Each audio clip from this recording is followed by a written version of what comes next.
শাকিব খানের তৃতীয় স্ত্রী হওয়ার সম্ভাবনা নিয়ে বর্তমানে আলোচনায় চিত্রনায়িকা মিষ্টি জান্নাত। এই বিষয়ে মন্তব্য করেন অভিনেতা ও উপস্থাপক শাহরিয়ার নাজিম জয়। আর তাতেই জয়ের উপর বেজায় খেপেছেন এই নায়িকা।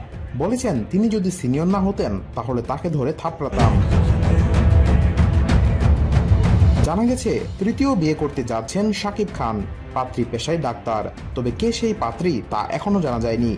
এরই মধ্যে গুঞ্জন ওঠে, অভিনেত্রী ও ডাক্তার মিষ্টি জান্নাতি নাকি সেই পাত্রী। বিষয়টি নিয়ে গণমাধ্যমে এই নায়িকা কথা বললেও স্পষ্ট করে কিছু জানাননি।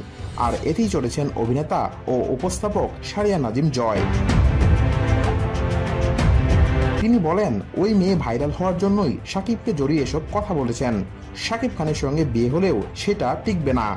জয়ের এমন মন্তব্যে ক্ষুব্ধ মিষ্টি জান্নাত।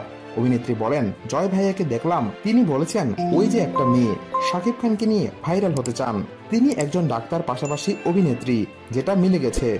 তাদের বিয়ে হলেও সেটা টিকবে না। এটা উনি কিভাবে জানলেন, কিভাবে বললেন, এটা আমার প্রশ্ন। চিত্রনায়িকা আরো বলেন, ওই যে একটা মেয়ে, জয় এটা কেন বলবেন? আমি কষ্ট পেয়েছি। যদি তিনি সিনিয়র না হতেন তাহলে তাকে ধরে থাপড়াতাম। তার প্রোগ্রামে গেলেও তিনি এমন করেন। আমাকে অফ স্ক্রিনে চুমু দেওয়ার চেষ্টাও করেছেন। আমার কাছে সেসবের ভিডিও আছে। তিনি অনেক নেগেটিভ কথা বলেন। তিনি আমাকে চেনেন। গত পরশুদিন আমাকে টেক্সট করে বলেছেন, মিষ্টি কোথায় আছো, চলো লং ড্রাইভে যাই। অথচ এমন একটা ভাব নিলেন যেন তিনি আমাকে চেনেনই না। প্রসঙ্গত 2014 সালে লাভ স্টেশন সিনেমার মাধ্যমে রূপালী পর্দায় কেরিয়ার শুরু করেন মিষ্টি জান্নাত। এরপর থেকে কাজ করে যাচ্ছেন নিয়মিত। অভিনেত্রী পরিচয়ের বাইরে তিনি একজন দন্ত চিকিৎসকও।